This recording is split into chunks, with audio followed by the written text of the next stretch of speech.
Olá pessoal, hoje vamos falar aqui do discurso da Marilena Chaui na USP. Isso aqui ficou muito falado em algumas alas aí mais evangelicais, porque ela cita o fundamentalismo cristão como uma grande aporia nos nossos dias, né? Dizendo que ela se viu pasma diante de uma circunstância onde alguém disse para ela que Deus a abençoasse. Parece que foi até no Uber ou táxi. Ela vai mencionar que a gente vai ver. E claro, né, eu preparei aqui um comentário que eu deixei no vídeo fixado. Não sei se os caras vão tirar isso aqui. Então eu já vou aproveitar para gravar e ler para vocês, certo? Vamos nessa, então. Vamos nessa. Fazer contribuições não Essa primeira parte aqui é irrelevante. Não é irrelevante, na verdade é muito relevante. É um especialista aqui em Pascal. Que ele vai falar aqui um pouco sobre a tese dele. Mas a gente vai tratar disso agora nesse vídeo, mas é até interessante, né? Presíveis para os especialistas. É isso. A gente pode comentar isso depois. Agora vai falar da Marilena Chaui. Vou passar a palavra agora para a professora Marilena.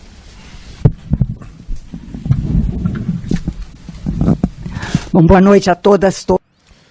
Esse comecinho aqui é hilário, né? O comecinho é hilário, vamos lá. Vamos ver. Todos. Vamos de novo. Marilena. Olha lá, comecinho, aumentar o volume.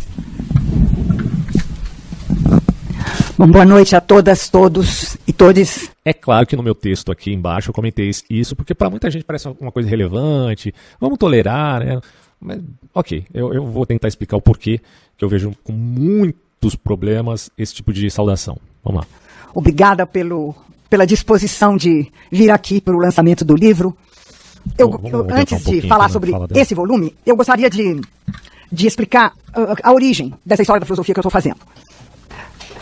A ditadura tirou a filosofia do ensino do segundo grau. Bom, teve tantos nomes, segundo grau, ensino médio, colegial, eu não sei mais. No meu tempo chamava colegial. Acho que de vocês isso chama... A pergunta é, eu não estou defendendo, de forma alguma vou vir aqui defender negócio de ditadura, tá? Não tem nada a ver.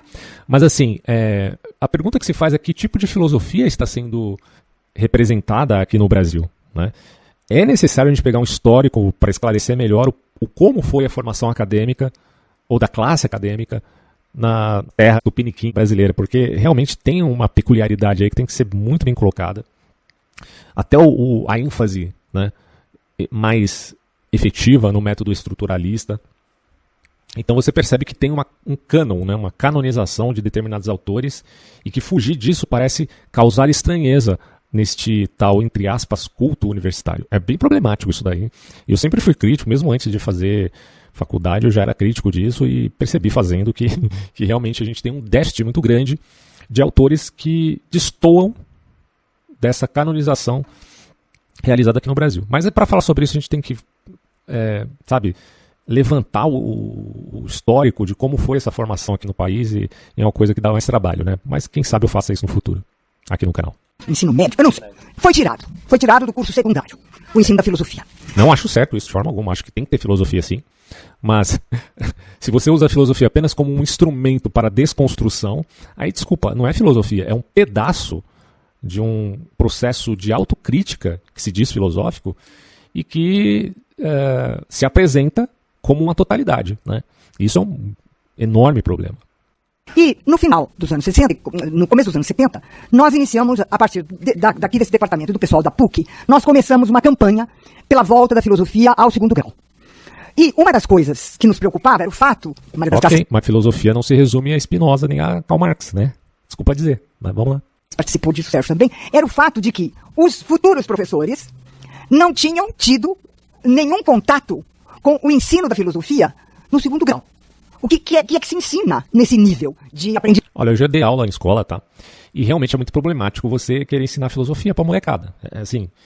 Para jovens antes dos 20 anos, cara, a filosofia pode ser pode ter um uso aí muito instrumental no sentido de você embutir na cabeça dessas pessoas apenas uma crítica sem definições. Claro que na escola você já tem esse processo, né, de formação do aluno.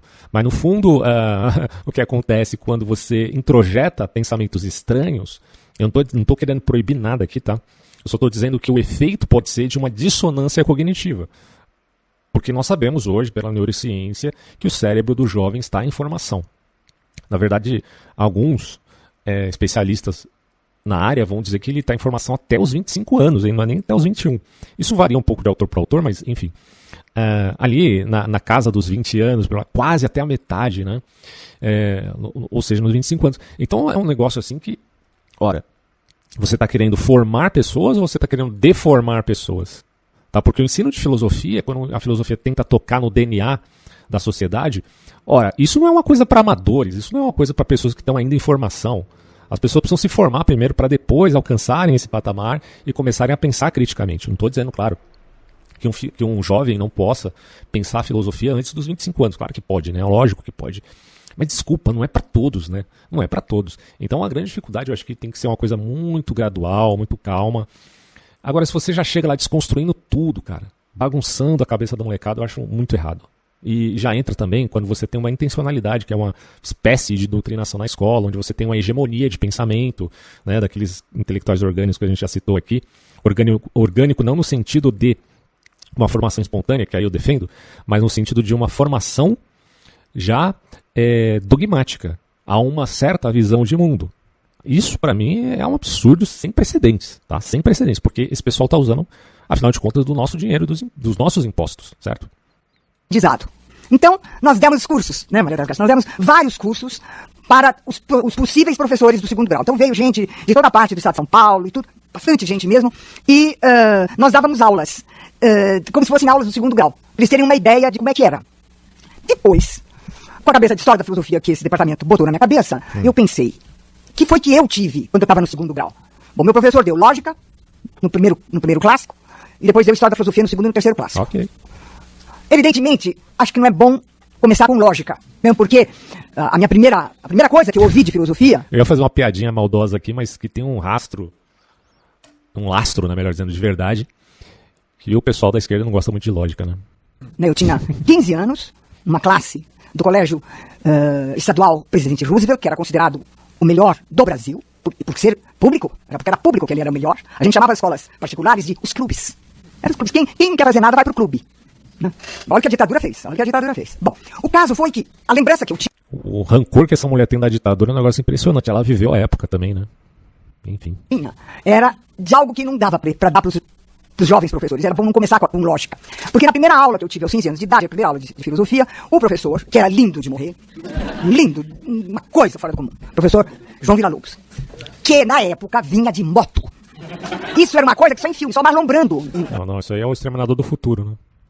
E ele vinha a caráter, com a jaqueta de couro. Era uma coisa, a gente ficava... Não sei qual que era a índole desse professor, mas se era um negócio meio Exterminador do Futuro, ele teve um certo sucesso aí, né? Esperando o professor Villa-Lobos chegar. Bom, então entra o professor Villa-Lobos na sala de aula, e a primeira aula que ele nos deu era assim.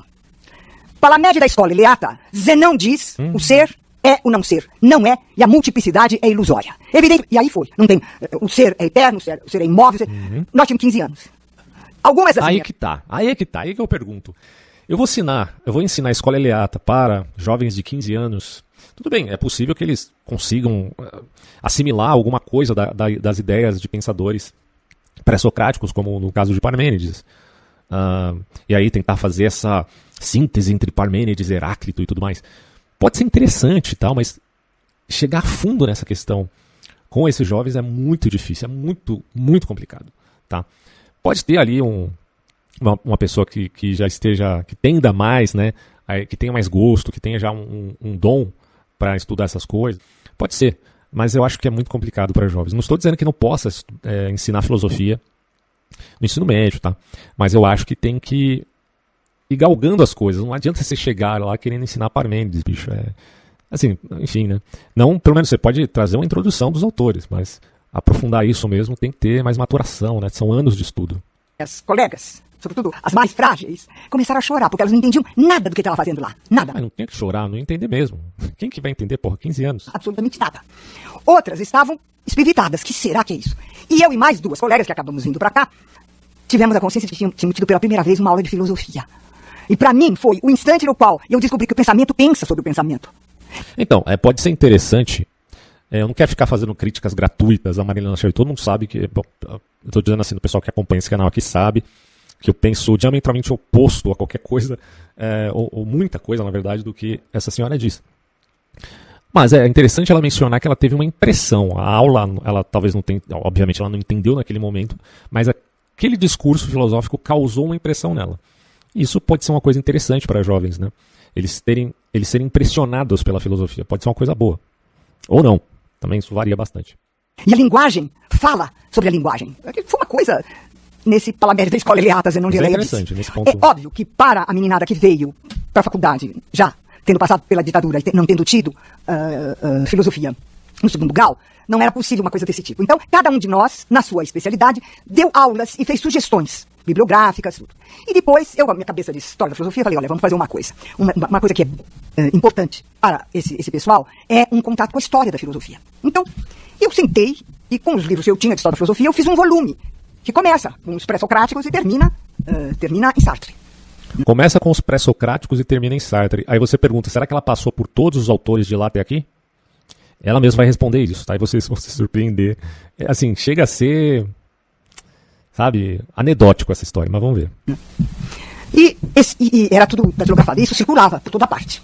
Né? E nós perdemos, a filosofia não voltou, né, tal, mas a ideia permaneceu. E um dia, o Luiz Schwartz, que conhecia esse volume, eu podia ter trazido hoje para vocês verem, cabeça de bagre, viu? Então ele disse, Marilena, por que você não faz cada capítulo, a gente transforma num pequeno volume?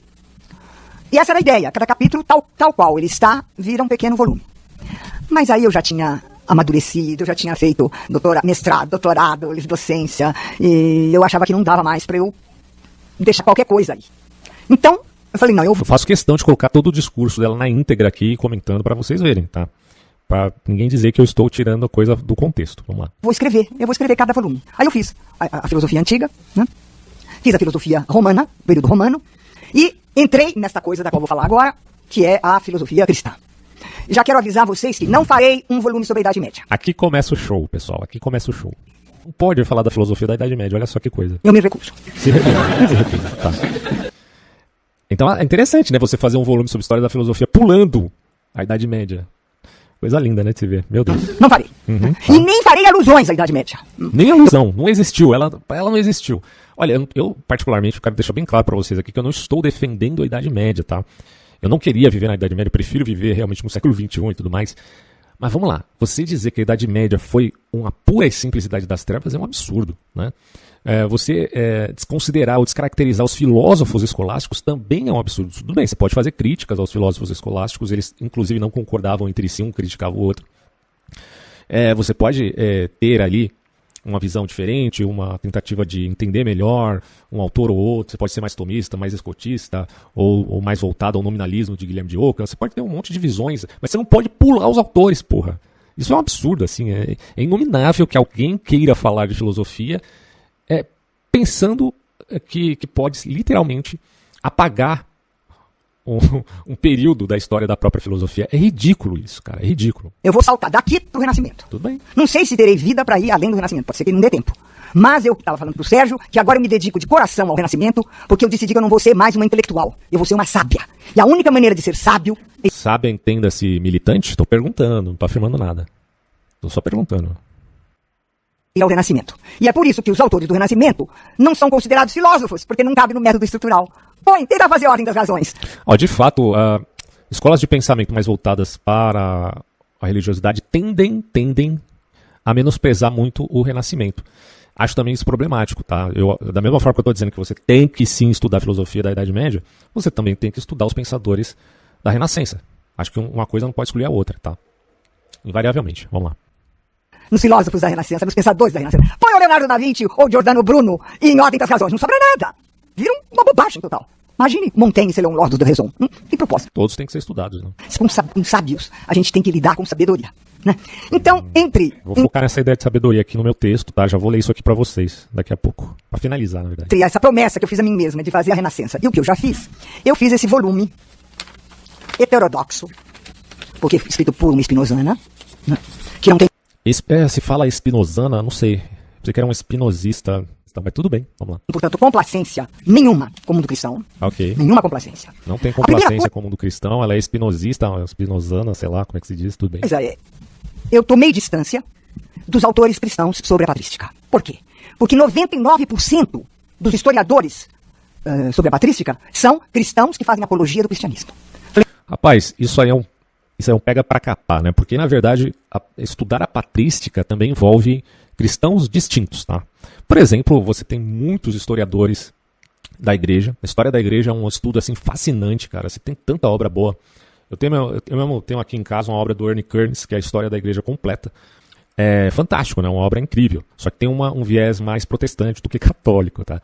Mas não estou dizendo que ele é viés no sentido de mal intencionado, porque eu tenho esse volume justamente porque eu concordo mais com ele do que com a perspectiva católica a esse respeito. Mas tem obras católicas também muito boas. Tem a história da filosofia, a história da igreja, ou do cristianismo, melhor dizendo, a história do cristianismo do Paul Johnson, que já é um autor católico, mas ao mesmo tempo ele pensa muito dentro da esfera da alta crítica. Ele tem inclusive uma história do judaísmo, e uma história do cristianismo. Ambas obras assim colossais, incríveis, extraordinárias, para historiadores mesmo, muito boas.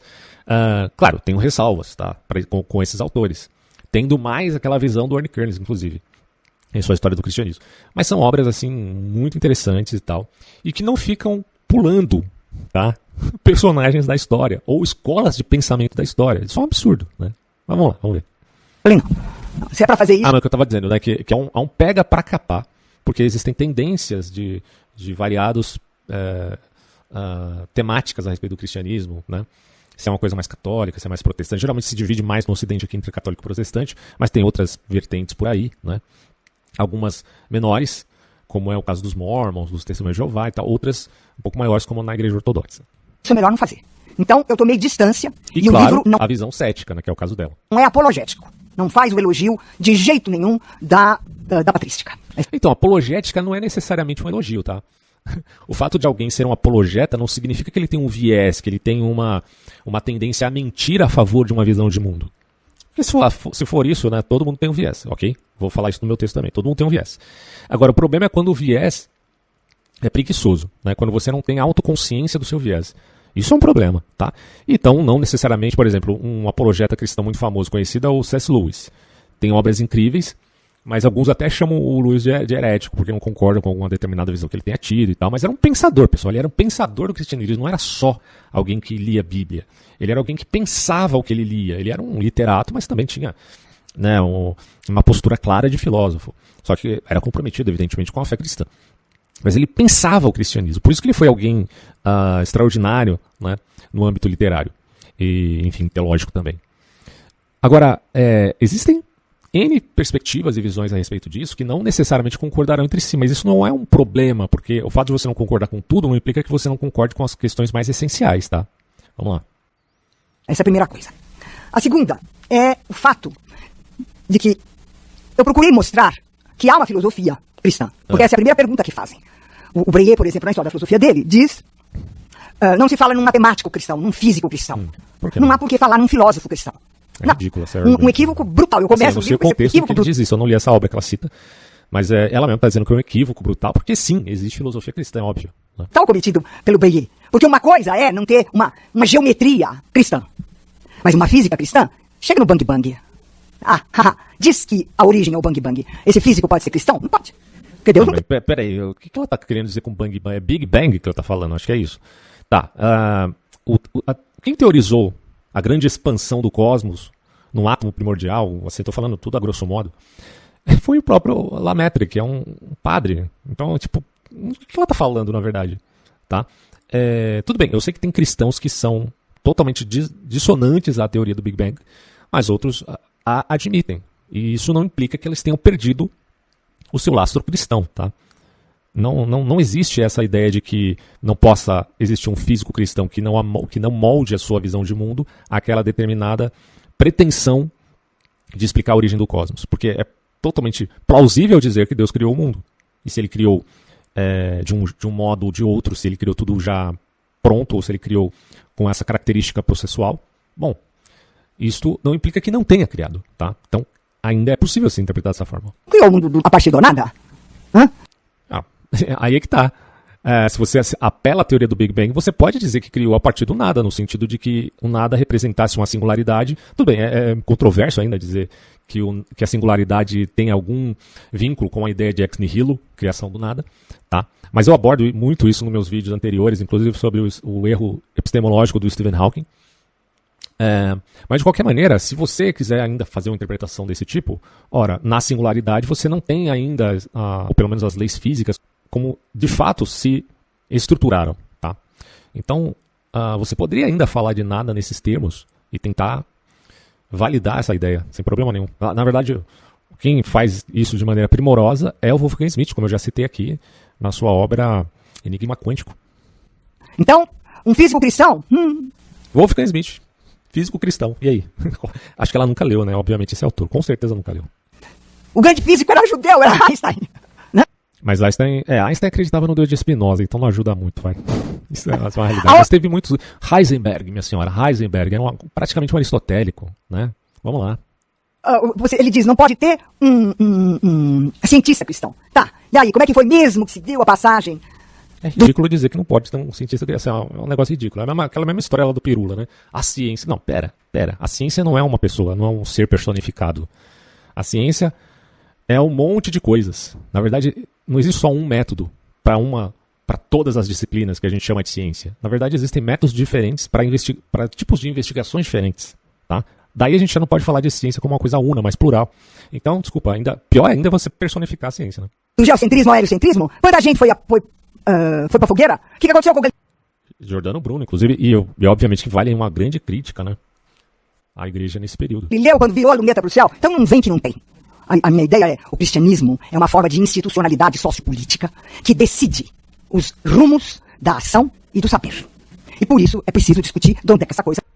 Só que o problema é você reduzir o cristianismo a apenas a institucionalidade de uma igreja dita universal que provocou, né, aquilo que a gente chama de Inquisição, que é um problema seríssimo. Né? É engraçado que hoje em dia tem até quem defende a Inquisição, né? Pelo amor de Deus, é bizarro. Mas enfim, uma coisa é você dizer a igreja é institucionalizada, outra coisa é você achar que é só isso, que a igreja é só um órgão político que está instrumentalizado em via de hegemonia, não só política, mas também cultural. Quer dizer, você está tirando o traço fundamental da religião, que é o seu aspecto transcendental, ou transcendente, melhor dizendo, né? Já que transcendental pode se confundir com certos idealismos por aí. E por quê? Uma das coisas mais formidáveis que me deixa muito agoniada é tomo o Uber, e na hora que eu desço, e que eu digo muito obrigado... Esse é o momento que eu gostaria que vocês prestassem muita atenção, olha só. Boa noite, o motorista diz, fica com Deus. Então eu sei que ele é pentecostalista, que ele é fundamental... Não, mas peraí, como é que você sabe disso? Tipo, você não sabe não, minha senhora, você não sabe. O fato dele dizer fica com Deus é apenas uma expressão.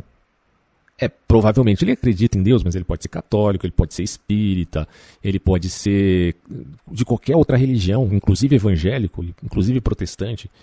Então como é que ela supôs que só o fato dele dizer fica com Deus implicava em que ele fosse então um fundamentalista e que por conseguinte uma pessoa completamente abominável aos seus olhos? Não que ela tenha dito isso, né? Mas a impressão é mais ou menos essa. Eu fico desesperada com essa ideia, né? De que isso se irradiou por dentro da sociedade de uma maneira tal que o cristianismo terá quantas metamorfoses forem necessárias para se manter. E é um problema para você isso? Que uma religião exista? Por que é um problema que o cristianismo exista? Porque ela está achando que o cristianismo é como um tipo de estrutura hegemônica de poder. Tá? Ela está literalmente politizando tudo que representa esse elemento da cristandade. Ou seja, até uma confusão aí entre cristianismo e cristandade. Cristandade é uma coisa muito mais abrangente. Tá? Enfim, deixa eu só ver se está gravando aqui. Vamos continuar. Vai desde do Império Romano, do imperador romano, até a igreja pentecostalista lá na periferia. Acho que tem uma grande história aí que tem várias lacunas, que ela obviamente não tem tempo de tratar aqui, mas sei lá, acho que é um exagero, né? Mas tudo bem. Quantas mudanças, quantas metamorfoses forem necessárias para se manter, o cristianismo as fará. Então, o cristianismo, de novo, né? Isso é uma perspectiva muito metonímica. O cristianismo, como se fosse uma coisa assim, intencional, uma cúpula do poder do cristianismo, ele fará. Não, o cristianismo também é um monte de coisas, é plural, tá? Assim como a ciência. Então, eu não sei o que ela está querendo dizer, que existe uma conspiração do cristianismo se manter de metamorfose em metamorfose para não perder a sua hegemonia. Não existe nenhuma conspiração quanto a isso. Espero que vocês tenham entendido essa parte, tá? Mas ela dá a entender que é como se fosse uma coisa intencional, né? Então, não vem dizer que é uma religião. É claro que é uma religião. O movimento revolucionário é uma coisa intencional, nós sabemos. Mas, às vezes, há muita discordância entre determinadas lideranças no decorrer da história. Então, não pode-se dizer que o movimento revolucionário também seja hegemônico. Mas tem uma certa intencionalidade. Ora, o cristianismo, a intencionalidade foi dada ali por Cristo, né? Ir ao mundo e pregar o evangelho. Mas não necessariamente isso implica em conquistar o poder político do mundo. Isso aí realmente é problemático. Mas o espírito cristão, ele transcende muito esse aspecto meramente de relações políticas, que às vezes são necessárias de fato. Tá? Não estou dizendo que não tem política na cristandade. Tem, mas não necessariamente, de forma alguma, será apenas isso. Não podemos reduzir a cristandade à política apenas. Mas é uma intervenção deliberada sobre o pensamento, sobre a ação e sobre a afetividade. Então tem que... Sim. E aí já transcende também o aspecto político, porque abarca uma determinada ética que considera, em primeiro lugar, né, a existência de Deus. E, em segundo lugar, o amor ao próximo. Né? E eu não sei por que ela acha que isso é uma coisa ruim. Claro, a questão dos moralismos e dos usos e costumes. Esse é um ponto a se considerar. Mas aí é uma crítica mais particularizada, não é uma crítica ao cristianismo como um todo, mas uma parte de uma certa manifestação cristã, que ora pode ser extremamente fundamentalista, ora pode ser extremamente radical. Não que fundamentalismo seja necessariamente um problema, né? Mas que a falta de abertura ou até mesmo excesso de rigidez de um determinado pensamento dogmático pode ser o lado ruim, né, desse fundamentalismo. Nesse ponto, eu sempre critiquei, a crítica do cristianismo está dentro do próprio cristianismo, né? Desde os apóstolos até aqui isso acontece. Examinar como é que isso começou. Então, o que eu procurei mostrar é qual é a peculiaridade de surgir uma filosofia, portanto, um trabalho racional. É isso que é, um trabalho racional, exatamente, que considera que a verdade já está dada, porque a verdade é revelada. Então, como é que eu posso falar... Mas que verdade é revelada? Não é toda o cristianismo... Eu já li a Bíblia várias vezes, tá? Eu nunca li ali que toda a verdade foi revelada. O que é dito é que Deus foi revelado, tá? Que ele existe e que ele é assim, ou seja, ele tem atributos. E ele não é um ser impessoal como no monismo espinosista. Vou tentar explicar isso aqui, tá?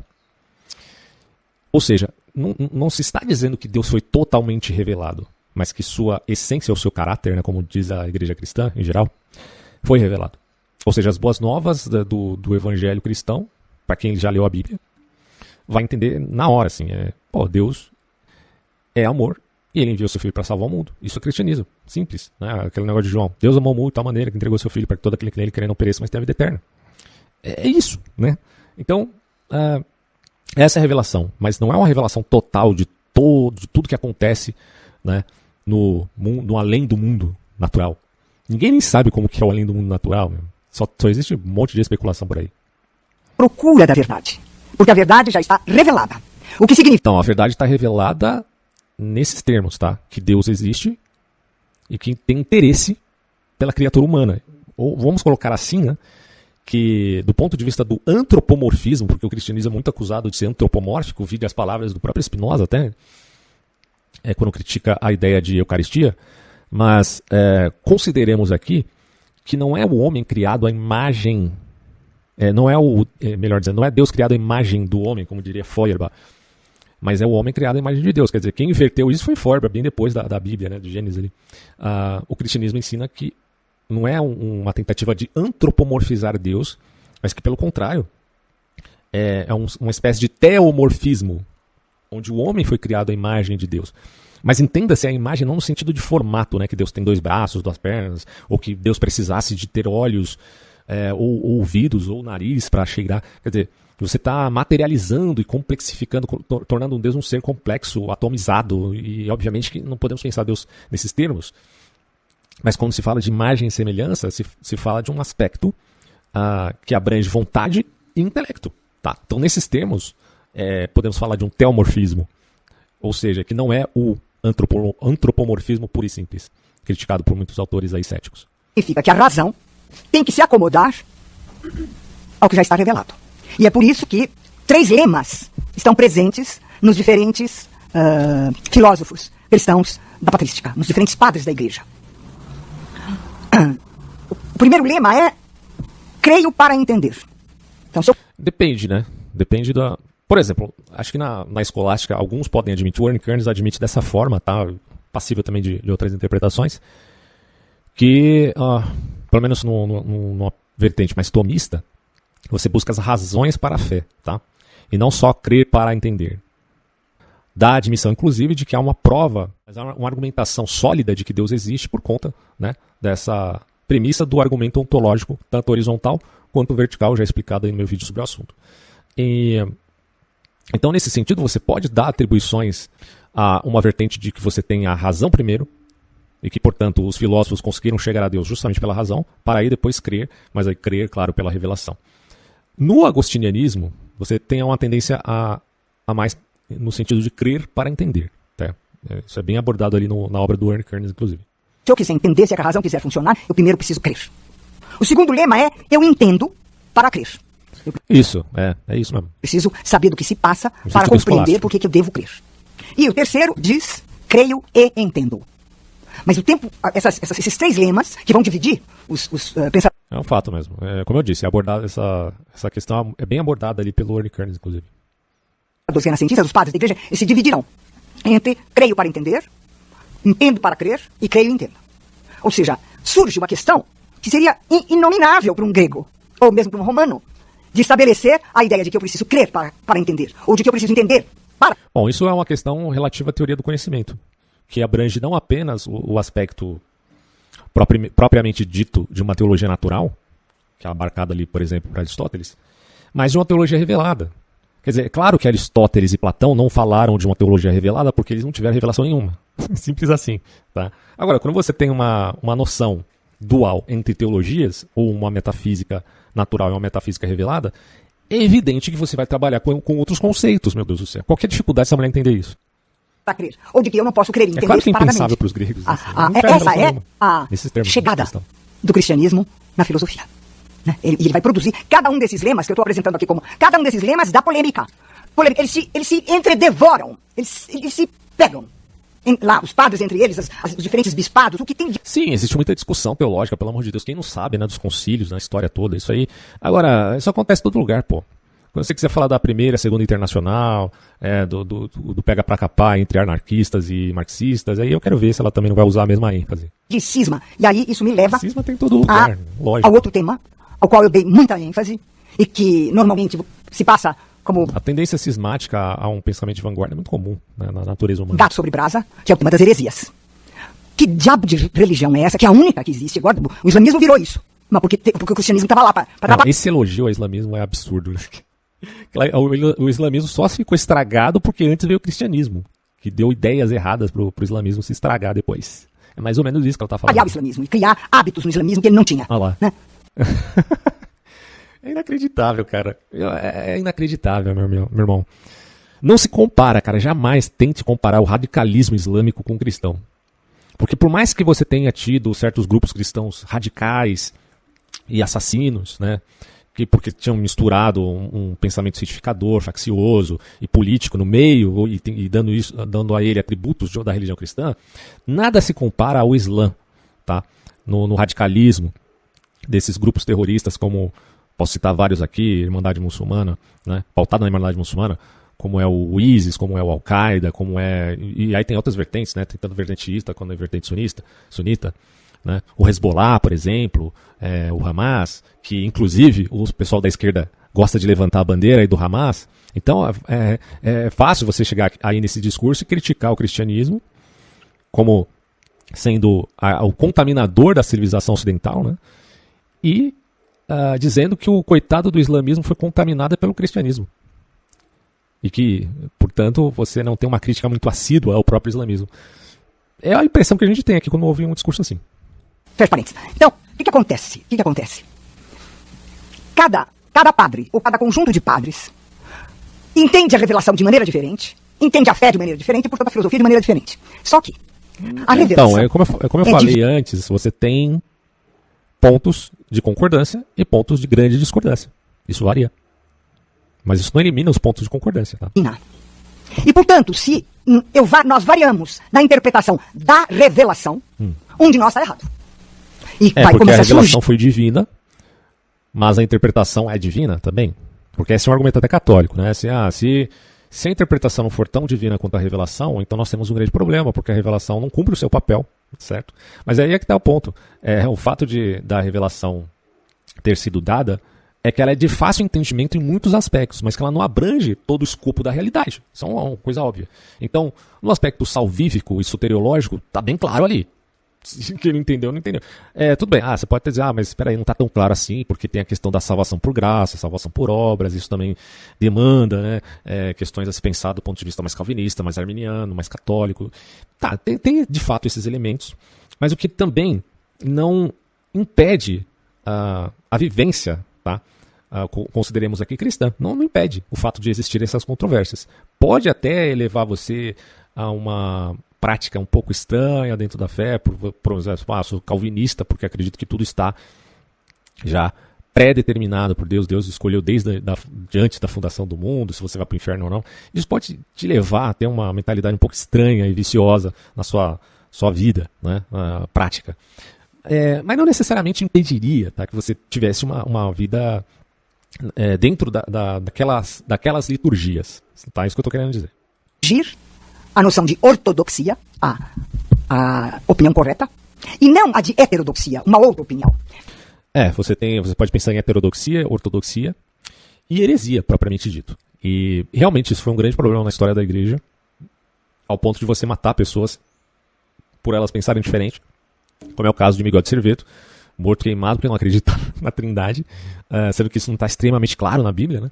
E outras coisas que aconteceram não só entre protestantes, mas também na Inquisição católica, seja espanhola, portuguesa. Então, tem situações realmente complicadas aí. Mas nada se compara aos criminosos políticos, tá?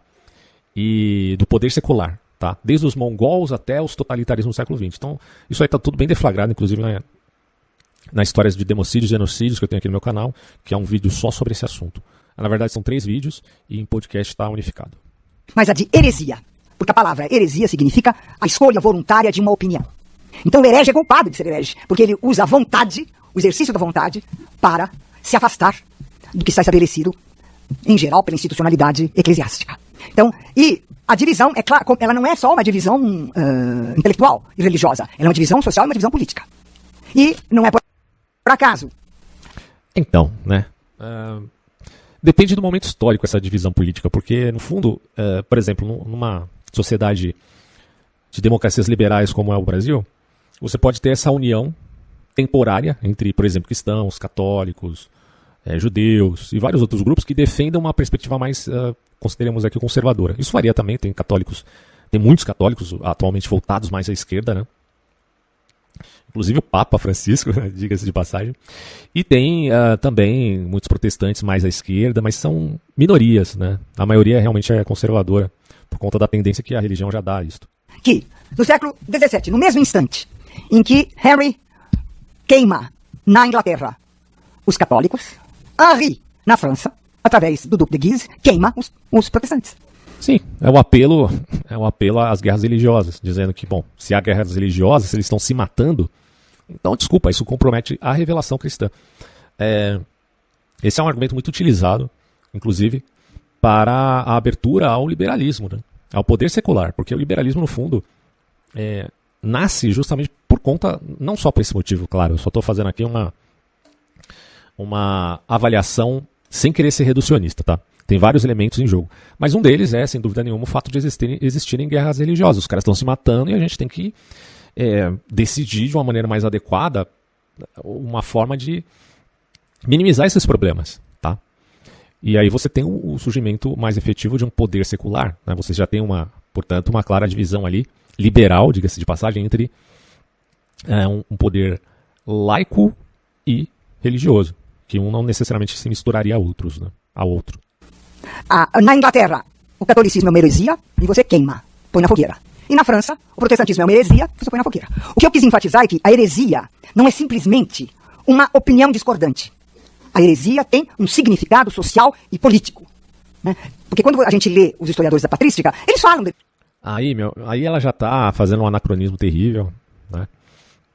Você pode ter elementos políticos. A partir do momento que a coisa se torna uma instituição, a igreja se torna uma instituição centralizada, Evidentemente que você vai ter elementos políticos em jogo, mas o que eu estou dizendo é que você não pode reduzir a coisa apenas a isto, tá? Como se a verdadeira fé não existisse. Ora, está tão comprovado que a verdadeira fé existia que as pessoas davam a vida, eram martirizadas, mas não negavam a fé em Cristo. Então, é óbvio que a coisa não é só uma questão de hegemonia política.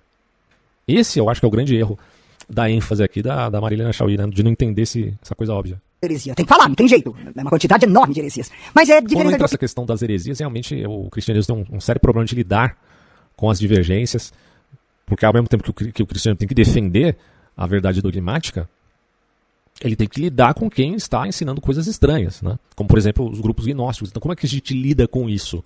Se for politicamente, a gente pode lidar com isso com a força.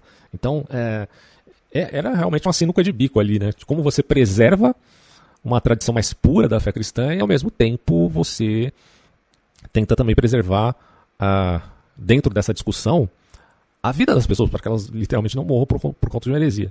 Mas na prática, né, de como as coisas aconteciam ali, a situação era bem complexa. Mas é óbvio que eu não sou a favor de matar ninguém, porque ele não acredita na Trindade, é um absurdo. Né? Opinião. Não. É diferença no modo de agir e determinação de formas de sociabilidade. Né? Então, essa é a segunda distância que eu tomo com relação aos historiadores da patrística.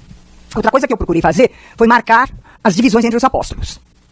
A Santa Ceia é linda, mas a Santa Ceia é um ícone. É claro, dá para entender, eu explico isso também no livro, o que Jesus quer dizer quando ele levanta o cálice e depois levanta o pão. É que fazia parte dos rituais da vindima, dos impérios e reinos da região, de toda a região que pega do Egito a Palestina, pega todo o Próximo Oriente. Né?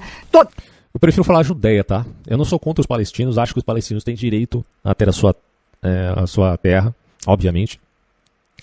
Mas essa circunstância sobre guerra de Israel em Gaza é uma situação que eu já explorei em outros vídeos, não vou repetir aqui, certo?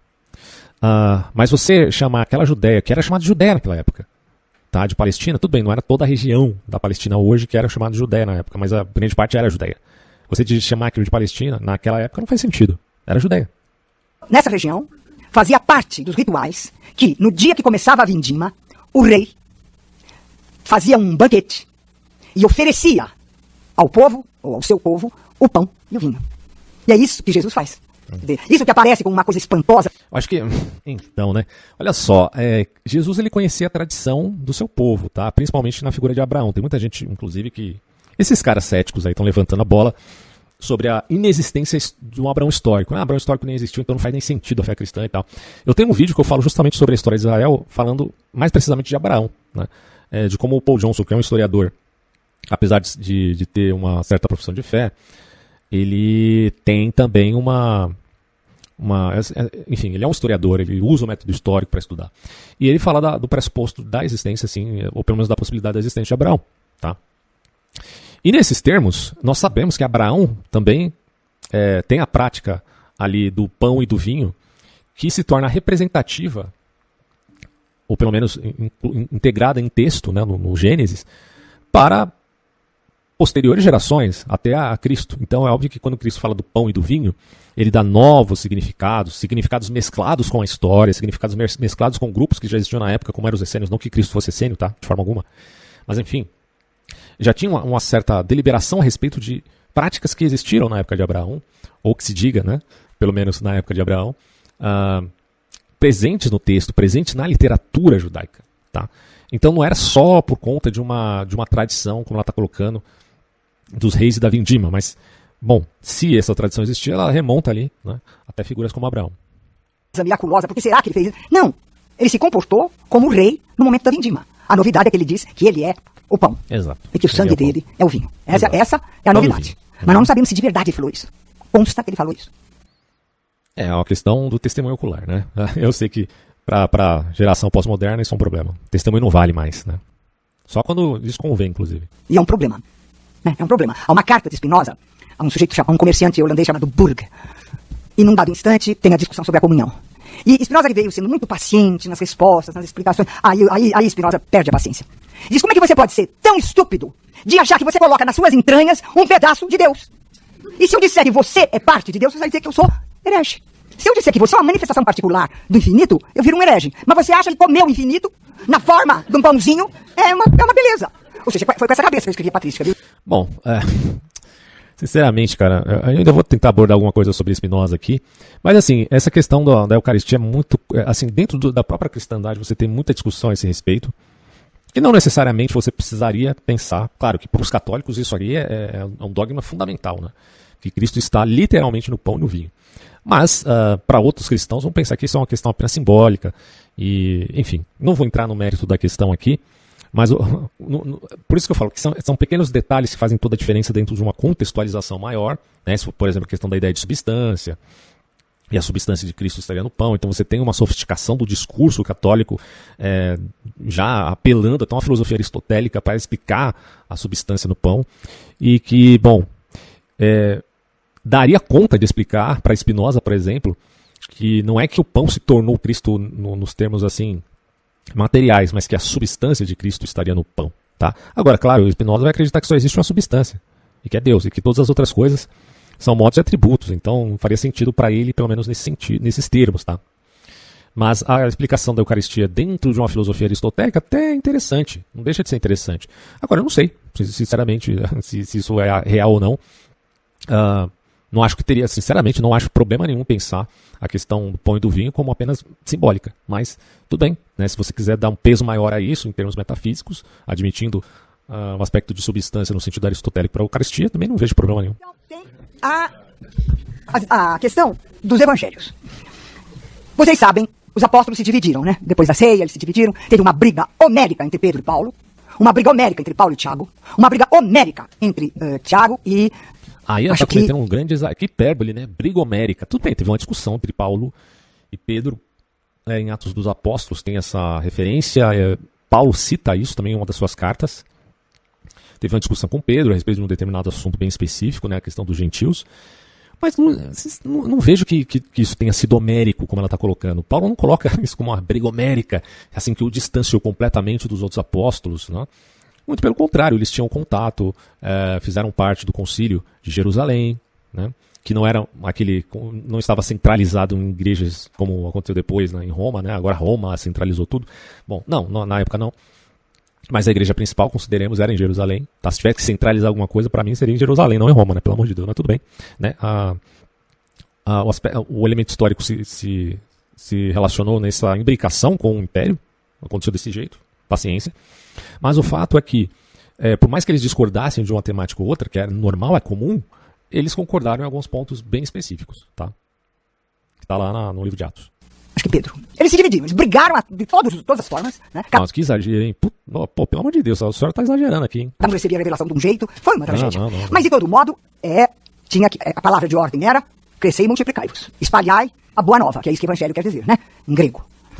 Parênteses. Eu comento também a quantidade de termos gregos, né, como o patrono dessa religião. Porque Christos é uma palavra grega. E cristianismo é uma palavra grega. Que é uma palavra... Para uma religião formulada em Israel. Né? Bom, de todo modo. E evangelho é uma palavra grega. Que significa a boa nova. Né? Mas Machia é um termo da língua do próprio judeu. Depois de muitas brigas, eles começam a viajar. Né? Cada apóstolo viaja para difundir a fé. E aí o que acontece? Cada um dá aulas, ensina, e vão se formando as comunidades cristãs mundo afora. Ocorre que cada apóstolo narra para os seus alunos, seus discípulos, catecúmenos, narra para eles a versão que ele tem da vida, paixão e morte de Jesus.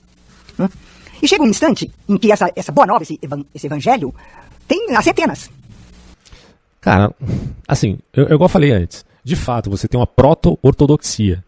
No começo, os apóstolos, obviamente, eram testemunhas oculares de um evento extremamente marcante, que nós determinamos como ressurreição.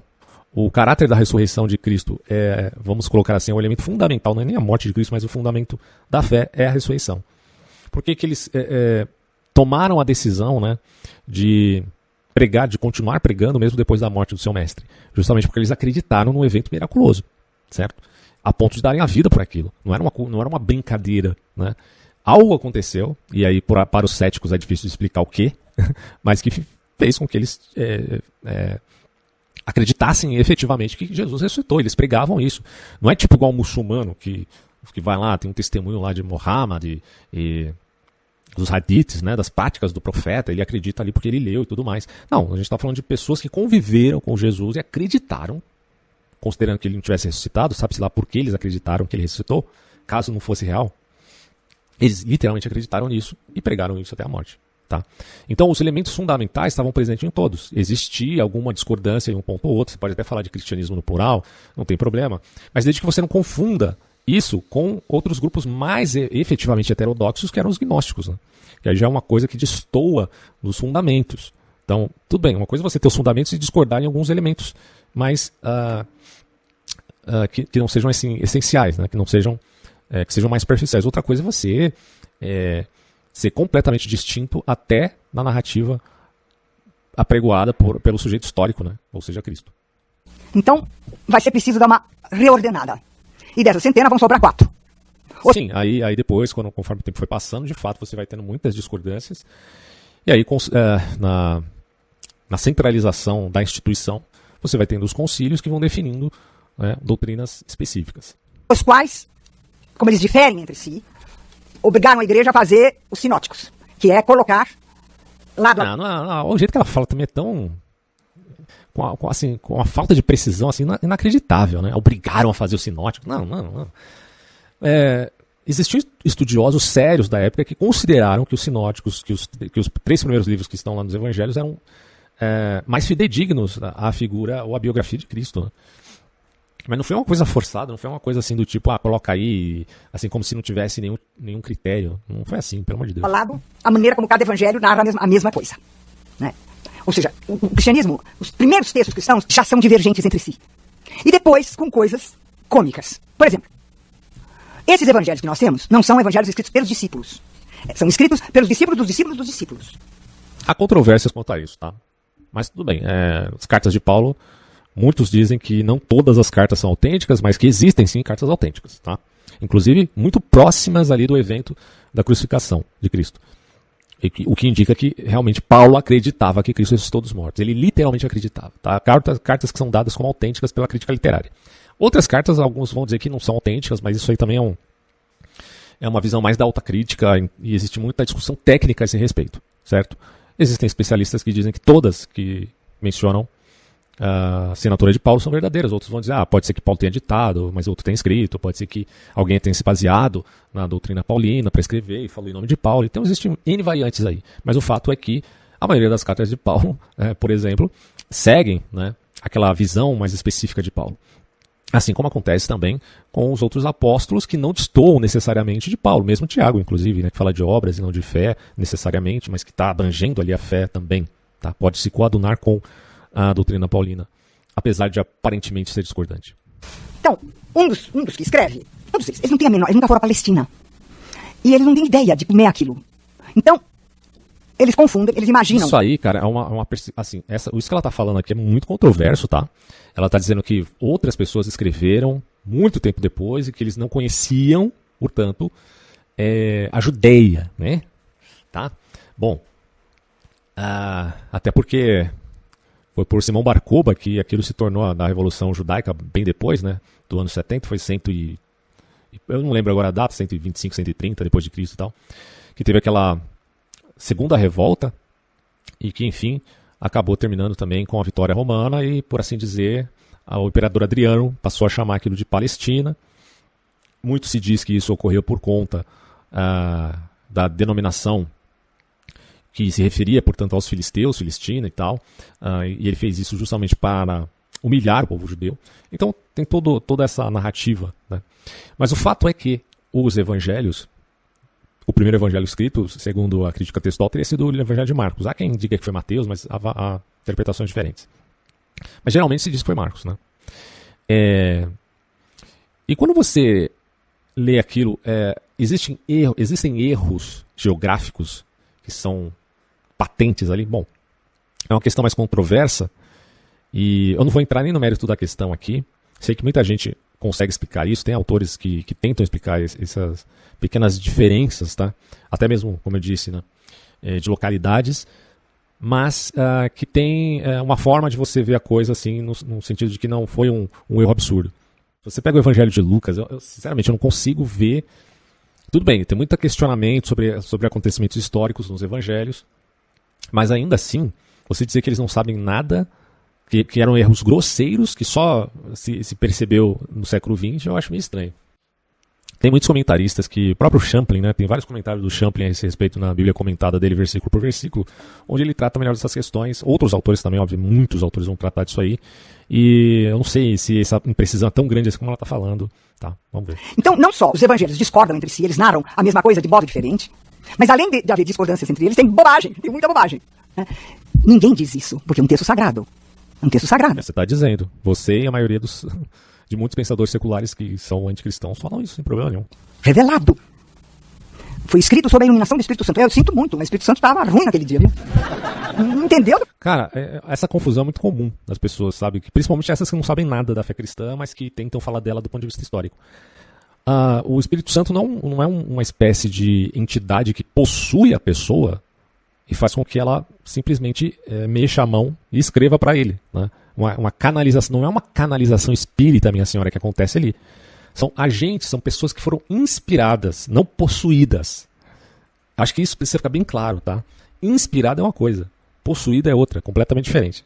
Então, essas pessoas inspiradas, elas podem ter tido visões divergentes a respeito daquelas realidades e fenômenos que aconteceram ali que elas estão relatando. Podem ter, tive uma impressão diferente da sua, até mesmo de acontecimentos efetivos, mas que não macula os eventos principais. Isso aí a maioria dos historiadores e exegetas também, e cristãos vão dizer. Então, não só cristãos, né, mas que têm um mínimo de honestidade intelectual, que eles concordaram nas partes mais fundamentais. Tá? Arriscado, ensinou tudo errado para eles.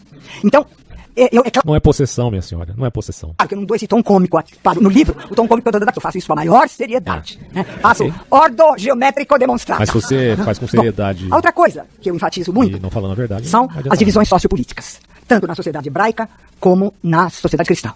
Então, no caso da sociedade hebraica, o que eu enfatizo, que é o período que está sob o poder romano, eu enfatizo as grandes divisões, fariseu, saduceu e essênios.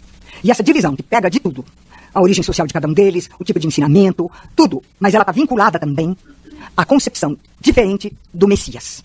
Os saduceus consideram que o Messias será um rei. Os fariseus, que o Messias será um mestre. E os essênios, que o Messias será um purificador. E eles lutam entre si. Eles não lutam só contra o Império Romano, eles lutam entre si. O que acontece? Por que Judas faz o que faz? Porque Judas é zelota. E Judas não se conforma com o fato de Jesus se entregar. Ele está esperando Jesus ir lá e matar. Não dá para falar categoricamente das intenções de Judas, né? Agora, tem um livro muito bom chamado A Sombra do Templo. Eu tenho vários livros aqui para sinalizar para vocês a respeito da história do cristianismo. Já citei aqui, por exemplo, do Warren Kearns, do Paul Johnson, mas eu vou até colocar aqui, ó, A Sombra do Templo. Esse livro aqui é para quem quer estudar sério o assunto, tá? É esse aqui, certo? Esse livro aqui é muito bom, tá? Tentar aumentar aqui, mas não consegui não. Mas enfim, vocês estão vendo aí, né? É esse. Outro livro muito bom é Antigo Testamento merece. Aqui, esse aqui. Tem PDF, vocês conseguem achar e tudo mais, tá? Esse aqui. Também muito bom, porque trata de várias controvérsias a respeito do Antigo Testamento, certo? Eu ia citar outros livros aqui, mas esses dois aqui já são... Esse principalmente aqui, A Sombra do Templo, é magnífico, cara. É um livro magnífico. Assim, antes de você ler esse, você quer ler a obra da Marilena Chauí, tá? Lê esse aqui primeiro, tá? Em relação àquilo que ela fala da patrística, né? Pilatos. Então ele entrega. E ele entrega não porque ele é mau caráter. Ele entrega porque ele é um zelota. Então, os zelotas são aqueles que são contra o Império Romano. E esperam o Messias contra o Império Romano.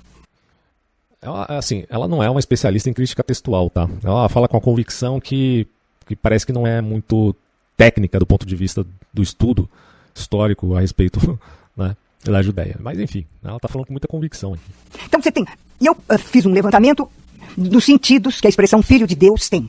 Tem 22 sentidos diferentes. Significa coisas diferentes. É uma pessoa que então, o fato de não você se dedicou a vida para estudar esse assunto, sabe? Não... encontrar em um texto Filho de Deus, você precisa saber qual é o contexto, porque ele pode estar dizendo o oposto do que o outro diz. Então, Mas é óbvio, o que eu né? quero dizer é que eu enfatizei muito as divisões da sociedade hebraica e depois as divisões Quer dizer, ela é uma visão marxista a respeito dos evangelhos, olha só. da sociedade política cristã. E por isso o Agostinho vai ter um papel tão importante, é com ele que eu termino o livro, né?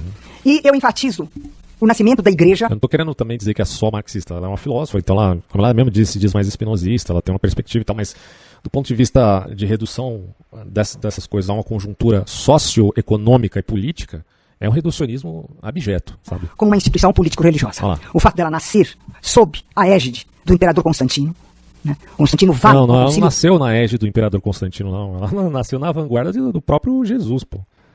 Assim, tudo bem, o fato de a coisa se institucionalizar implica em que haja, inevitavelmente, uma hegemonia de poder que acontece mais em Teodósio, né, que institui o cristianismo como a religião de Roma, praticamente como império, né, do mundo inteiro. Não foi nem Constantino que fez isso. Mas, ainda assim, você tem elementos e resquícios da realidade que era mais fundamental, que estava na figura de Jesus, que não era alguém que veio fundar religião nenhuma. Tá?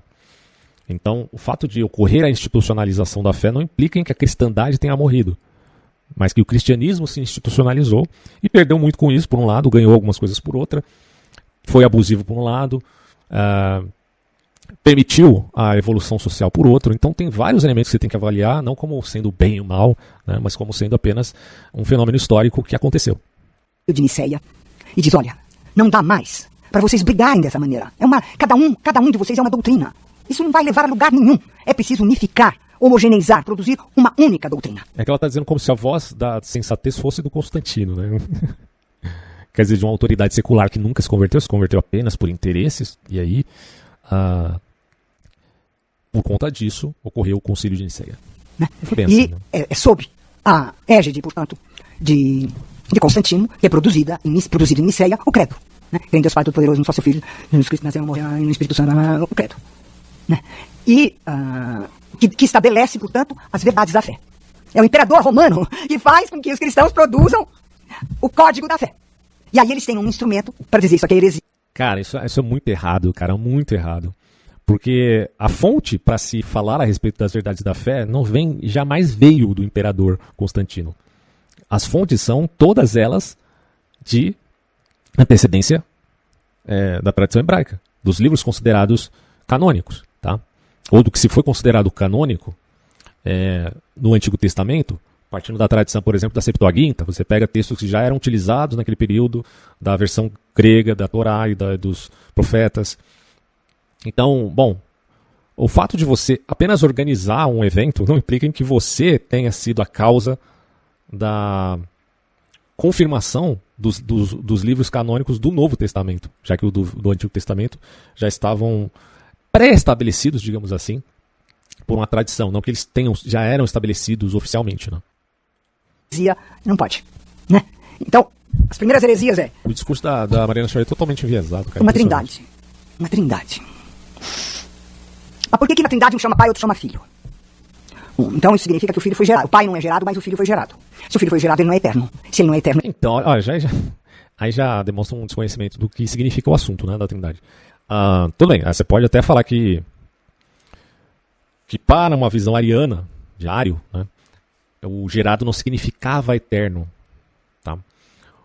Que significava, na verdade, que ele foi criado em um determinado momento. Mas aí, na visão trinitarista, vai dizer que não, mas se ele foi gerado na eternidade, ele é eterno com o Pai, ponto. Né?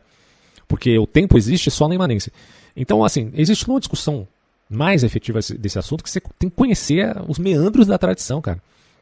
Da disputa que existiu nesse tipo de assunto, desse pensamento. Não é uma coisa assim que você fica jogando aí. Tudo bem, ela como acadêmica, ela deve ter feito uma pesquisa mais apurada. Apesar de ser totalmente enviesada aí nas politicagens. A senhora Marilena, acho que todo mundo sabe que é enviesada, inclusive petista, né? Mas pode ter feito uma pesquisa acadêmica, mas, ainda assim você não vai conhecer a fundo, né, esses elementos. Até porque você já tem uma tendência de criticá-los a priori, né? Ele não é Deus. Então, vai haver um monte de heresia sobre isso. Pois o Espírito Santo é assim. A figura do Pai, a figura do Filho, a figura do Espírito. A Trindade, ela sozinha, já é um capítulo de umas 1000 heresias. Dependendo de como isso é pensado. Então, é só para dizer a vocês que não é um livro cristão. Porque eu escrevi É um livro anticristão. Era esperado já, né, senhora? E é por isso que eu não vou escrever a Idade Média. Eu vou saltar para a Renascença, porque vai pular a Idade Média. a Idade Média ultrapassa o que eu posso suportar. Porque esses aqui estão inventando, né? É apaixonante. Eles Cara, aí eu falei, acabei de falar que mas ela é uma acadêmica, ainda deve ter feito uma pesquisa apurada. Mas quando ela diz que pulou um grande pedaço da história, porque para ela é insuportável, eu já penso, mas cadê a seriedade em falar sobre o assunto? Cadê a seriedade, né? Não tem. Inventando a partir do nada uma religião. Né? Então é muito apaixonante. Não tem, é a mesma coisa que eu falo de socialismo e pular o marxismo porque eu não gosto do Marx, né? Que é verdade, inclusive. Mas eu não vou pular a grande obra dele, O Capital, para simplesmente tentar falar a respeito do socialismo na história. Seria um absurdo fazer isso. Agora, Idade Média não. Idade Média é outra coisa, não dá. Né? Então eu vou depois direto para a Renascença se eu tiver vida suficiente para isso. Né? E eu queria lhes dizer também que eu não entendo porque esse terceiro volume, os 3 volumes, são a maneira pela qual aquele volume único, para os alunos que vão ser professores de filosofia, se transformou nessa coisa. Cada um ganhou a sua especificidade. Aquilo que era um capítulo no volume único se transformou num livro. Né? Então, eu espero poder escrever, ter tempo de vida para fazer o texto, o livro da Renascença. Porque a Renascença a gente vai com paixão, né? Uma coisa apaixonante. Você lê o Giordano Bruno? Uma coisa fora do comum, né? Eles são extraordinários. Giordano Bruno era um panteísta, né? Diga-se de passagem. Não estou dizendo que era ruim você estudar Giordano Bruno, tem algumas coisas que são bem interessantes. O Giordano Bruno, se não me engano, era um autor que pensava, até fiz uma leitura dele em uma história da filosofia do Julian Marias, onde ele cita o Giordano Bruno como talvez um proto-panteísta, alguma coisa do tipo, que pensava o universo como infinito, né? Então, era realmente um pensador fora da caixa, era realmente um pensador à frente do seu tempo, mas que estava errado, né? Porque o universo não é infinito, afinal de contas. Até onde eu me lembro era isso, mas vocês podem confirmar com mais exatidão no podcast que eu fiz aí sobre a Renascença, né? Até Descartes. Extraordinários. Então, eu acho que vou ficar tanto tempo namorando eles que não sei se sai alguma coisa. E vou sempre achar que a escrita está aquém do que eles dizem. Mas, de todo modo, são eles que eu vou tentar. Queria também agradecer vocês terem vindo para esse lançamento. Eu vou terminar por aqui, mas antes eu vou ler meu texto, né? Óbvio. Então vamos lá, ó. Eu vou ler o texto agora para a gente finalizar. Espero que ele se mantenha aqui. Acho que a única que vai ler aqui sou eu mesmo, né? O pessoal, a maioria da esquerda aqui, é difícil ler isso aqui, mas tudo bem. Deixe-me abordar um ponto sobre Spinoza, já que a Marilena Chauí é espinosista. Além de marxista, é espinosista. Né? Ela até pode dizer que ela tem um viés socialista, um pouco... Eu não sei se ela é puramente, ortodoxamente, né, entre aspas, marxista, mas tudo bem. É espinosista, claramente. A substância para Spinoza é eterna, única e infinita, natura naturans. Mas o mundo é dado por atributos e afecções, o modus, natura naturata. E a questão aqui é a seguinte: como se deriva algo finito do infinito? Pergunta que não quer calar aqui para o Spinoza, né? Já que o Spinoza não atribui a essa substância infinita intencionalidade. Sabe-se lá por quê, mas tudo bem. Além disso, se a realidade é Deus sive natura, ou seja, nada está além de Deus, tornar Deus menos que uma pessoa em relação com a natureza, sendo, pois, ela mesma, né, a natureza, já não é subtração da categoria da realidade? Fica a pergunta, porque no fundo isso aqui está subtraindo algo daquela realidade infinita. Para o Javier Zubiri, por exemplo, que é o filósofo espanhol, Deus é a realidade última também, né, mas não nos termos de Spinoza. Sendo assim, porque aí a ideia de natura naturans, natura naturata, para quem não sabe, é uma concepção particularmente escolástica, tá? Que o Spinoza está usando aqui, porque o Spinoza conhecia a escolástica, diferente da Marilena Chauí. Sendo assim, como é possível subtrair algo do infinito? Como? Né? Considerando que a substância, que estamos falando, natura naturans, é infinita. Se Deus é a natureza, a confusão entre ele e a coisa criada, como ocorre no puro antropomorfismo, ainda está presente, porque aí a crítica que se faz ao cristianismo é que ele é antropomórfico, já expliquei que não é bem assim. Mas, porque até é pautado numa teologia catafática e não apofática. Mas a teologia apofática também está introjetada na tradição cristã, além da catafática. As duas estão aparecendo ali. Bom, se Deus é a natureza, a confusão entre ele e a coisa criada, como ocorre no puro antropomorfismo, ainda está presente, e aí estudamos o nome de panteísmo, que de outro modo poderíamos chamar de panmorfismo, porque esse aqui é antropos, a forma humana. Deus tem forma humana? Bom, o panmorfismo também poderia ser um problema, já que a forma da criação está confundida com Deus. Mas Deus é a substância. E as coisas são apenas modos de Deus. Só que a substância de Deus é infinita. E nós sabemos que a natureza, natura naturata, é finita. Certo? Como que essas coisas se conciliam? Assim sendo, Spinoza também é precursor da imanentização do escatom cristão, que eu tratei nos meus vídeos anteriores. Não que ele tivesse algum compromisso com o cristianismo em vista de negá-lo, no sentido assim, né? Que o cristianismo me preocupa tanto que eu tenho que provar que ele está errado. Não era bem isso. Eu até coloco aqui, muito pelo contrário, mas que teve de lidar com a filosofia no seio da tradição ocidental, mais amplamente de característica cristã. Com isso, parece-me evidente que Spinoza abre caminho para muitas manifestações políticas, pois falando Deus, isto é, natureza, ele está na esteira, né, nessa atribuição aqui de Deus sive natura, Deus isto é natureza, ele está na esteira da aporia panteísta, onde tudo pode ser sacralizado e onde o sagrado será difamado. No entanto, esse monismo, porque tem intérpretes que não vão colocar como panteísmo propriamente, né? Mas como queira, esse monismo não tem traços de hinduísmo, pelo menos não plenamente nos termos da espiritualidade dos Vedantas, dos hindus, etc. Esse monismo secular, até acho sinceramente que o monismo de Spinoza, ele tende a ser muito parecido, ou alguma coisa ali, porque também tem muitas tradições budistas, mas tem algo que parece um pouco, tá, com o budismo, porque o budismo também nega a ideia de Atman, que na linguagem hindu pode ser transposto àquela visão aristotélica de substância. Pode ser comparado, né, com a ideia de substância. E, bom, nesses termos, então, o Buda teria negado a ideia de substância a favor dos atributos, algo similar, né, com o que Spinoza faz, admitindo apenas uma substância, que no caso é Deus, o que não necessariamente ocorreria com o Siddhartha Gautama, o Buda.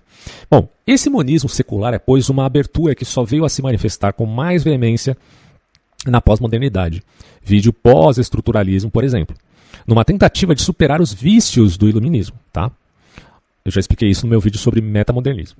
Ora, quando a senhora Chauí se apresenta saudando todos, todas e todes, aquele comecinho risível, sabendo que, já que ela é escritora e conhecedora da norma culta da língua portuguesa, que o pronome indefinido todos abrange ambos os gêneros, assim como a palavra todas, no contexto de todas as pessoas, se eu faço todas as pessoas, eu não preciso falar todas e todos, certo? Porque todas está abrangendo homens e mulheres. Da mesma forma, se eu falo todos, ele está abrangendo todos os gêneros, todos os indivíduos, todas as pessoas. Eu não preciso redundantemente falar todos e todas. Seria uma redundância, eu até colocar aqui de amadores, e consideremos que ela não deveria ser uma amadora, já que ela é conhecedora da norma culta da língua portuguesa, saudar os ouvintes com todos e todas. Mas se não bastasse isso, ela ainda acrescenta um todes, né? Termo formalmente inexistente na língua nativa, só presente em âmbito ideológico, em alguns grupos específicos, sendo utilizado, portanto, para circunscrever um território. Tá? É assim como os animais fazem, quando quer. Você sabe o que eles fazem quando eles querem marcar um território, né? Pois bem.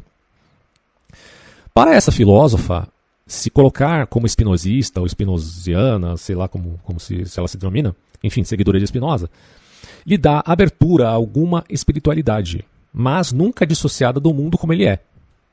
O que não seria necessariamente uma postura errada, tá? Obviamente que a gente tem que considerar o mundo com suas coisas boas e suas desventuras, porém se perde o âmbito do sagrado, que é também uma realidade do próprio mundo, é impossível diferenciar religião de política, ou sacralizar qualquer ato que julgue simbólico, onde se aloca, ainda que com alguma imprecisão, o conceito de religião política. Nós sabemos que o conceito de religião política tem uma certa imprecisão, mas que pedagogicamente ele ilustra bem o que é a redução de tudo à ideologização e política, nivelando tanto uma religião criada há 2 minutos atrás, com uma que foi criada há 3 milênios atrás. Tá? É a mesma coisa de você tentar comparar o cristianismo dos primeiros apóstolos e de todo o seu desenvolvimento até aqui com o satanismo do Anthony LaVey, hollywoodiano, que está lá em São Francisco, Califórnia. É um absurdo, né? Pois bem, relativo ao cristianismo, sabemos que Spinoza foi um dos precursores da alta crítica, relativo aos textos bíblicos, não só do cristianismo, mas também do judaísmo. O Spinoza ele foi expulso, né? Ele foi excomungado do judaísmo, tá? Mas ele é justamente porque ele é um dos precursores da autocrítica, né? Ou seja, ele conhecia bem a Bíblia, apesar de tudo, e que, convenhamos, padecia de algum modo por não exercitar autocrítica, né? Estou fazendo aqui um jogo de palavras, porque ele é o precursor da alta crítica dos textos, mas parece que ele não tinha muito autocrítica. Talvez por um excesso de perfeccionismo no método geométrico euclidiano aplicado à metafísica, que era a praxe do espinosismo, seguindo a esteira ali de Descartes, né? Inclusive. Só negando Descartes no que se refere a tipos distintos de substância. Assim também falta a autocrítica dos seus sucessores, que são os liberais teológicos. Não acho, porém, que se deva descartar tudo que é estudado no liberalismo, tá? Teológico. Quando você tem um estudo há séculos da autocrítica, obviamente você tem que considerar, por exemplo, o estudo feito por vários especialistas do Jesus histórico. Tudo isso tem alguma relevância, né? Você não pode descartar completamente.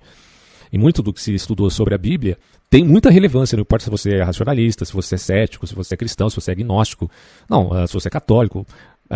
Se a obra foi feita com seriedade, tá? E com honestidade intelectual, você pode avaliar sem problema nenhum. Tá? Agora, se você pula uma parte da história porque você não suporta aquilo, né, como a Mariana Choi, fica difícil de você dar credibilidade. Né? Veja que por mais que Mariana Choi seja completamente antiliberal, no sentido econômico que eu estou colocando, de novo é um jogo de palavras aqui, chamando até democracias liberais de totalitárias, né? Ela chega a esse absurdo, várias de suas palestras, e seus seguidores também são assim. O pessoal da USP, geralmente em humanas, tende a pensar que democracias liberais, que o neoliberalismo é um tipo de totalitarismo. Pasmem, eles acreditam nisso, tá? Assim, quando eu leio ou ouço alguém dizendo isso, como é possível chegarem a esse nível? Ela se vale do liberalismo teológico, ela se valeu aqui nessa palestra, que evidentemente não se refere ao liberalismo em termos econômicos, para assim macular e desconstruir tudo que seja inimigo de sua fé revolucionária, seja o capitalismo, seja o cristianismo. O cristianismo também é uma parte dessa sociedade neoliberal de democracias capitalistas. E, portanto, se ela é inimiga do capitalismo, se ela é inimiga da classe média, ela também será inimiga do fundamento religioso, que apoiou, enfim, afinal de contas, em 2018, Bolsonaro. Né? Então, isso aí já macula completamente os fundamentalistas, segundo ela. Então, qualquer coisa que você fala para ela a respeito de Deus te abençoe, já te torna um fundamentalista, já te torna uma extrema direita, tá? Fazendo um exagero hiperbólico aqui, já que ela também gosta de usar de hipérbole. Bom, é curioso pensar que a velhice tende a nos fazer mais conservadores e que o inverso também é verdadeiro. Se jovens tendemos mais a mudanças e revoluções. No caso da professora em questão, vemos um paradoxo entre sua fixidez novecentista, já que ela diz que era um produto, né, entre aspas, do seu mundo circundante, a saber, o século XX, que ela admite sem pestanejar, e uma abertura a tudo que se encaixa na sua visão de mundo, em seu viés.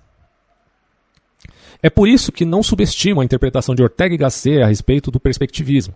Ortega não nega o realismo quando atesta que nós somos o eu e as nossas circunstâncias. Eu sempre falo isso aqui em vários vídeos. Concordando com Ortega y Gasset. Foi daqui que derivou, por exemplo, aquela ideia do Xavier Zubiri a respeito da inteligência senciente, para quem não sabe, inclusive. Né? Bom, pelo contrário, ele alardeia, em vez de ele estar negando o realismo aqui com o perspectivismo, ele alardeia sobre um realismo mais sofisticado em contraposição a um realismo ingênuo. Tá? Ele está sendo contra, claro, um realismo ingênuo. Esse realismo ingênuo é literalmente vitimado pelo idealismo ou pelos idealistas da história do pensamento. Para quem não sabe, é engraçado dizer isso, né, mas um retorno ao realismo aconteceu com pensadores marxistas, né, o próprio Marx, inclusive, em contraposição, ou seja, contraditoriamente ao idealismo, já que eles eram críticos do idealismo. Ao passo que Marilena é fruto de seu tempo, é também fruto do seu viés desavisado, tá? Viés desavisado. Conceito inédito que eu estou utilizando aqui. Não que ela não saiba que tenha um viés, eu acho que ela sabe sim, mas que já se permitiu ficar na zona de conforto, sendo impossível pensar no pressuposto de estar errada, tá? Que é um exercício da consciência, como eu já falei antes, quando Agostinho fala de você fazer um exame de consciência, é a respeito das suas ideias e não apenas dos seus pecadinhos, né? O problema é que ela se tornou o símbolo de descompromisso protagoriano, relativo aqui a Protágoras. Para uma busca pela verdade, já que Protágoras está dizendo que o homem é o fim de todas as coisas, né? Então, Para que você ter uma busca nesses termos, né? Pois quando diz procuro sabedoria, que ela fala ali na palestra, soa como os inimigos da filosofia que são, né, chamados de filósofos. Né? Mais ou menos isso. Os caras são chamados de filósofos sendo inimigos de toda a tradição filosófica. E ela busca a sabedoria, mas, bom, em que termos, né? Em suma, o debate a respeito da crítica literária das escrituras é árduo e técnico, e é preciso entender isso. Mas infelizmente foi usurpado por um monte de céticos que estão viciados em apontar contradições e defeitos na Bíblia. É só você pegar um vídeo Zeco aqui do YouTube que vai falar sobre crítica textual na Bíblia, demonstrando claramente sua total incapacidade a respeito do assunto. Eu não estou dizendo que todo vídeo do YouTube é ruim nesse sentido, mas alguns realmente são claramente tendenciosos.